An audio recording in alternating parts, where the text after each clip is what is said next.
Selamat siang. Perkenalkan, nama saya Ari. Saya sebagai pemilik dari usaha peternakan ayam broiler. Terima kasih. Kalau boleh tahu Om, sejak kapan Om udah mulai melakukan budidaya ayam ini? Ini baru berlangsung kurang lebih selama 2 tahun. Baru sih untuk di dunia ayam, saya baru mau mulai ini gitu. Nah, ini lagi kita coba terus ekspansi ke depannya gimana yang lebih baik gitu. Oke. Terus kenapa Om lebih memilih untuk budidaya ayam daripada buka usaha yang lain? Karena menurut saya pribadi, ayam ini sangat dibutuhkan oleh setiap manusia.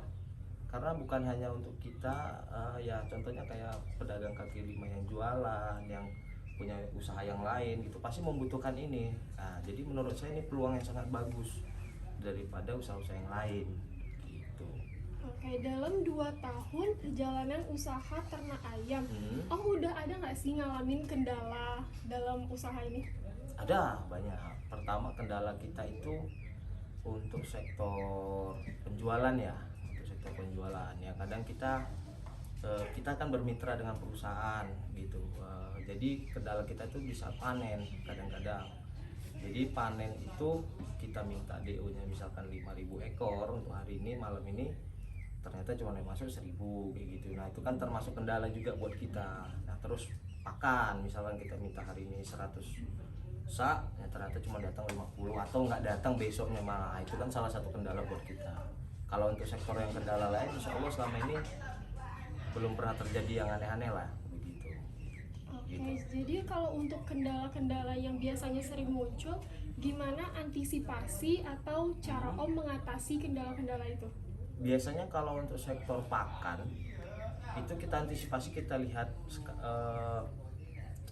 kalau misalkan kendala pakan itu sudah mulai ibaratnya terkendala ini, biasanya kita stok dulu pakan. Misalnya kita tinggal 50, misalkan besok bakal nggak datang nih, atau 2 hari ke depan itu kita stok untuk berapa hari lagi gitu biasanya.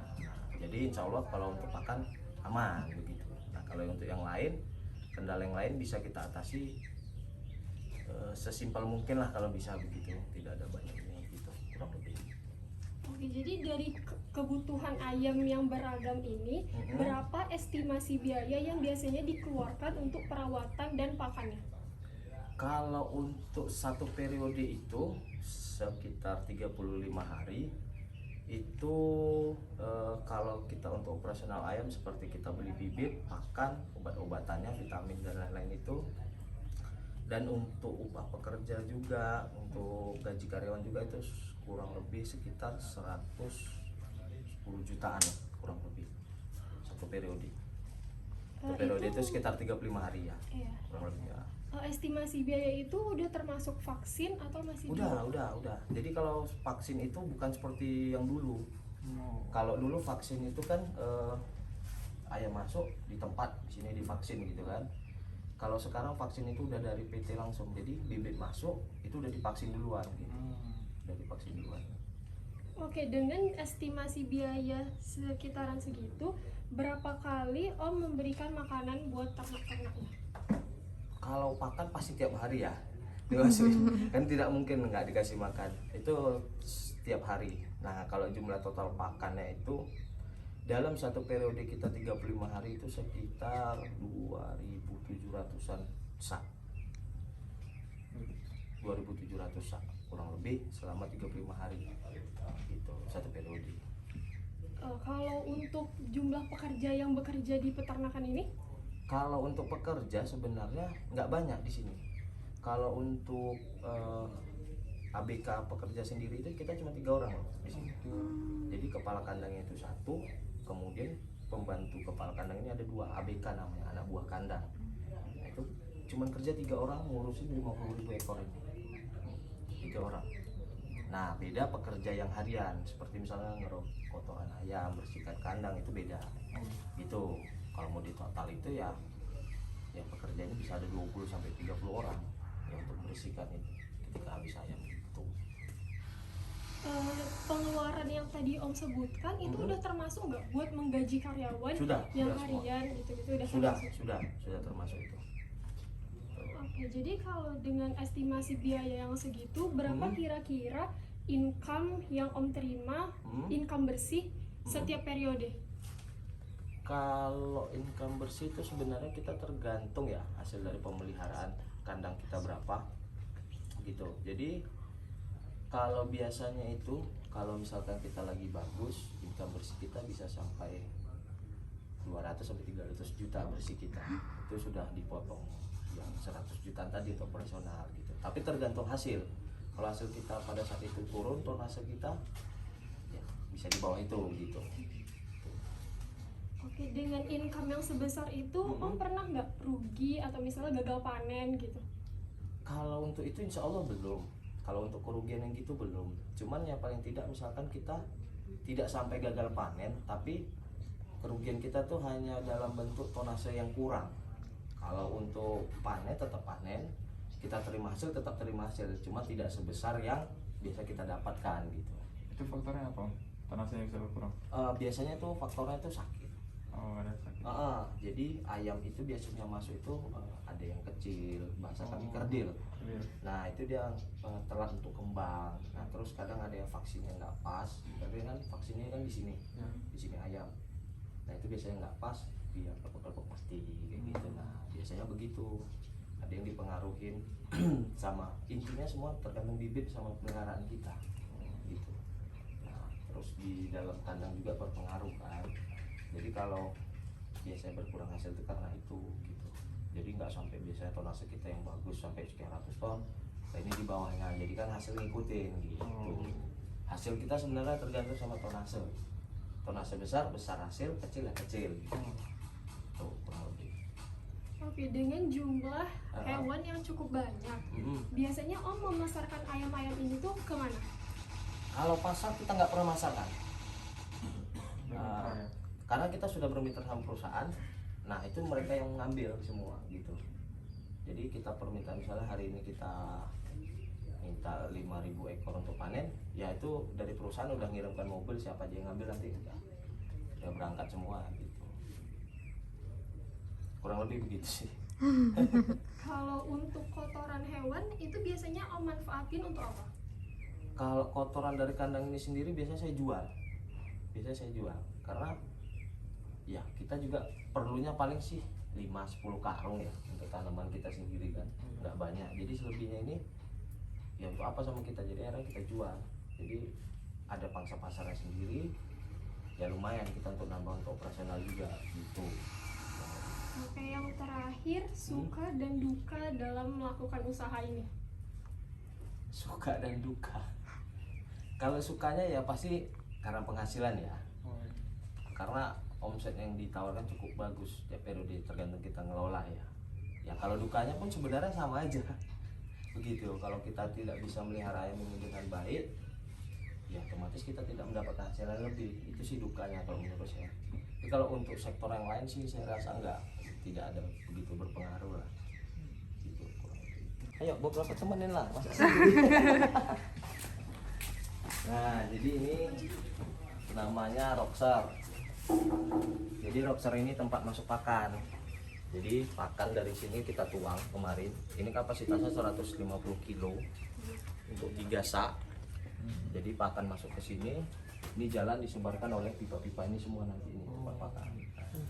Jadi ayam sekarang nggak kayak yang dulu. Kalau dulu konvensional kan kita naruh tempat satu-satu kita masuk ke dalam kandang. Nah, ini sekarang di modulnya itu. Jadi bisa manual, bisa otomatis dari yang kotak putih itu. Jadi kalau otomatis dia penuh di tempat makan dia mati. Mati sendiri. Nah, ini pintarnya alat sekarang satu. Nah, kalau heater ini dia gunain untuk pemanas sisa ayam kecil. Jadi nanti ini hidup kayak bara api dia jadi ini. Api, jadi untuk memanaskan ayam kecilnya pakai ini. Untuk penghangat itu. Untuk penghangat. Karena ayam kecil tuh butuh hangat dia. Jadi biasanya fan-nya itu bisa nggak hidup atau bisa hidup satu, paling banyak satu sih. Tuh dia. Nah ini gunanya bahan bakarnya pakai solar nih. Pakai solar. Jadi solar dibakar, dipanaskan, jadi keluar api gitu. Nah itulah dia taruh di kandang. Kandang juga gitu. Ini gini. biasanya ini ada alas terpal. Nah, Oh. jadi di atas terpal ini dia ada sekam padi. Sekam padi. Sekam padi itulah jadi alasnya untuk ayam. Gitu. Sekam padi untuk apa? Jadi sekam padi itu dia untuk dasarannya ayam tadi. Jadi ayam itu kan nggak boleh dia langsung terpal, itu nggak bisa. Oh, nggak usah. Jadi harus ada sekam padi. Oh. Jadi itu ibaratnya untuk apa ya nama bahasanya itu ya, untuk bantalannya tempat dia tidurnya lah gitu lah. Jadi di atas sekam inilah dia main-main di sini. Di sinilah dia diskusi sama kawan-kawannya apa yang mau dibahas, di sinilah dia. Nah itu tadi, nah tempat makan kan dari lain itu tadi jalan. Nah ini tempat minumnya. Jadi dia minum tuh otomatis. Nah jadi ayam itu nyotok ke sini dia. Oh, berarti ayamnya udah tahu bakal nyotok. Udah. Ini kan lagi dibersihin makanya ditinggiin. Nah kalau ayamnya yang kecil ini turun semua. Ini bisa naik turun. Jadi ayam itu minumnya udah dari sini. Nah ini kan keluar air. Itu. Nah untuk sektor obat-obatannya pun masuknya ke sini melalui minuman. Kalau yang untuk pakan dicampurkan ke tempat pakan, vitaminnya kalau untuk minum dari sini. Itu. Nah sebelum masuk ini semua steril bersih semuanya, baru bisa masuk ayam. Berarti ini mau proses pembersihan lagi? Ini proses pembersihan lagi karena udah habis kan, tinggal yang atas kita lihat tadi. Mau periode baru lagi ya? Periode baru lagi gitu. Nah kalau yang ini namanya cooling pad atau shell deck biasanya orang sebutnya. Jadi udara bersih tadi sama kayak radiator mobil. Ini masuk udara dari sini diisap sama blower fan di sana. Yang di ujung tadi? Di ujung tadi gitu. Jadi udara bersihnya tetap dapat kita. Makanya ayam di sini hampir rata-rata tidak menimbulkan bau yang lebih. Biasanya baunya bau makan. Kalau untuk bau tainya itu bisa dikatakan nihil. Kalaupun ada cuma berapa 1% paling bau, nggak terasa, nggak tercium karena udara segar masuk diisap sama blower dibuang. Udara baunya dibuang keluar. Keluar gitu. Karena udara fresh juga tetap masuk. Gitu. Nah, biasanya bikin baunya kan ayam-ayam besar. Udah besar mau panen habis semua baru. Nah, kotorannya juga bakal lebih banyak kan. Kalau yang kecil nggak begitu deh. Paling begitu kurang lebih. Berarti kalau misalnya 35 hari itu ayamnya kira-kira berapa kilo per ekor ya? Kalau 35 hari itu tergantung pengelolaan kita ya. Tapi kalau paling besar saya pernah sampai 2,8 kilo. Tapi kalau kita bicara rata-rata, Kalau rata-rata range yang kita jual sih biasanya di pol itu 2,3 sampai 2,4. 23 sampai 24 kilo. Kita ambil rata-ratanya ya. Ratanya. Tapi kalau mau hitung satu-satuan ya ada 2,8, ada 3 kilo pun ada. Jadi biasa orang ngambil itu kan yang paling laris itu di 1 kilo. Itu paling laris itu 1 kilo, 1,3, 1,4. Nah paling yang ayam besar orang 1,8, maksimal 2 kilo. Ya, makanya kalau ayam udah gede-gede kali orang agak berat mau ngambil gitu. Harganya tentu berarti Beda. lebih mahal yang Lebih mahal yang gede. lebih Sorry. murah. Lebih murah yang gede sebenarnya. Lebih mahal itu yang gede. Yang kecil. Yang kecil. Karena untuk kita kan bermitra, harga kita ada kontrak juga kan. Itu di perusahaan yang paling gede harganya itu yang kecil. Yang dari sekilo. Nah makin lama makin turun dia. Ayamnya besar, ini kecil. Harga berkurang juga. Harga berkurang. Ini lebar kandang dari sini ke sini itu 12 meter. 12 meter. Panjangnya dari pintu ini ke sana itu 120 meter. 120 meter. 120 meter. Tambah tingkat 2 lagi. Tambah 2. Oh. Gitu. Kalau biasanya Apa? jangka waktu membersihkan kandang ini berapa lama? Kalau saya target ini paling cepat seminggu, paling lama 2 minggu. Range waktunya. Karena kalau bisa pun di bawah seminggu lebih baik. Karena kita ngejar periodenya satu putaran setahun itu berapa periode gitu loh. Kira-kira setahun berapa periode? Kalau bisa pembersihannya seminggu itu bisa dapat sampai 7 periode Per tahun ya? per tahun, 1 tahun. 1 tahun. Makanya pembersihannya terpal ini diangkat, dibersihkan, dicuci di sungai. Nah, yang ini nanti dibersihkan di sini, di pen. Itu, ini nanti kan belum. Yang ini biasanya terakhir nih yang begini kan. Ini kan karena yang ini terpal mati. Memang dimatiin, yang bisa diangkat ini. Nah, ini nanti dibawa ke sungai semua. Bersihin ulang, ini dicuciin lagi. Nipel-nipel nih bersih semua. Ini tempat makan juga dicuciin lagi nih. Cuci. Kalau nggak steril dia masuk pertama, takut ini kita hasilnya ke depan nggak bagus. Ayamnya sakit atau Ayam gimana? sakit atau gimana? Makanya kita harus steril. Nanti udah bersih semua, sekam baru sudah datang masuk atas bawah, biasanya kita fogging ulang. Oh, oke. Ya, udah di fogging ulang, nanti kita pakai apa biasanya ada namanya kayak fogging main bakar. Nah, pakai asap. Asap tuh yang steril nanti. Oh, berarti benar-benar dijaga, kualitasnya juga dijaga. Ya, pasti. Karena kita kan ya ayam kan kita jual, Sar. Iya. Dikonsumsi orang. Kalau kitanya sendiri melihara yang nggak bener, dimakan orang, Iya, betul. kita yang dosa. Ya, dosa Kita juga. yang dosa kan. Nah, jadi kalau bisa sebagus mungkin lah kita melihara, nggak usah yang aneh-aneh. Nah, ini laporan hariannya kayak gini. Nah, ini laporan harian namanya. Nah, kalau ini hari pertama di tanggal 8 kemarin kami masuk bulan semalam kan. Nah, ini yang mati kandang atas 51 ekor, yang bawah 44 ekor. Nah, beginilah bikin tabel lah. Fullnya. Nah, sama ini kayak pakan masuk tanggal 7 bulan 12 kemarin. Nah, ini jenisnya. Ini H00. Ini H00 ini untuk ayam kecil. H11 ini yang udah mulai nengah, mau besar. Ayam besarnya H12. Beda pakannya. Dan Ini yang 150 ini dalam jumlah karung. Karung. Per Karung biasanya berapa kilo? 50 kilo. Ini masuk. Terus ini penggunaan solar kita untuk heater Yang tadi. tadi. Terus ini apa ini? Ini obat yang kita pakai per hari. Jadi ada Lopres, terus Diodrin, Amprol. Nah, ini begini nama obat-obatnya. Gunaannya masing-masing beda-beda. Beda-beda. Jadi kita panen semalam tanggal 28 kan? Iya. Itu 3.500 ekor. Sorry. Nah, itu AB itu pasti lantai atas atau lantai bawah, kodenya gitu. Dari 5 ke 6 7 kan, ini panen terus. Nah, kalau ini biasanya panen habis, penghabisan kita. Berarti dari luar dari periode 35 tadi. Enggak, maksudnya panen habis tuh begini. Dalam satu periode kan kita hitung aja lah 35 hari ya. Jadi nanti biasanya kita panen perdana itu namanya bukan panen, penjarangan atau bongkar ya. Biasanya orang ngomong, kita kurangi yang di dalam kandang. Nah, pengurangan itu kita biasanya di ayam sekilo mulai startnya. Nah, standarnya itu, standar dari perusahaan itu pengurangan sekilo itu di umur 21 hari. Bukan hitung tanggal ya. Di umur ayam 21 hari. Itu pengurangan 1 kilo.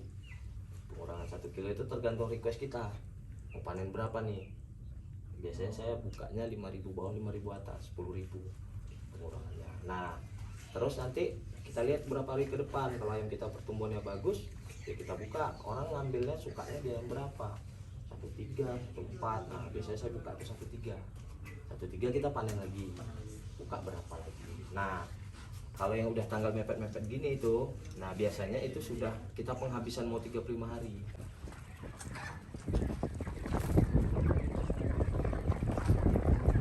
Ini lantai bawah, lantai atas. Jadi kalau panen ya dari sini keluarnya.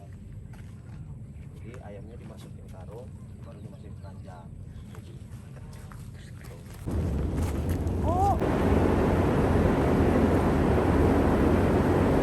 Ini lantai atas bawah ini bisa dibuka. Ini bisa dibuka. Nah, ini ada katrolnya. Itu buat apa? Nah, itu diputar, nanti tirainya turun tuh. Tirai yang Ini ada terpal hitam, bukan yang ini, yang itu, yang ada tali-tali itu kalau 2 lantai atas bawah itu bisa turun dia. Jadi itu kenapa dibuat begitu? Kalau seandainya listrik kita mati, genset kita nggak hidup, ayam itu kan harus butuh udara juga. Nah, ini kita buka, ini bisa turun kanan kiri depan belakang. Gitu dia. Terima kasih. Ya. Sekian dari kelompok kami. Sekian dari kampung kami, wabillahi adzakan, mohon maaf, mohon dimaafkan. Wabillahi taufiq wal hidayah. Assalamualaikum warahmatullahi wabarakatuh.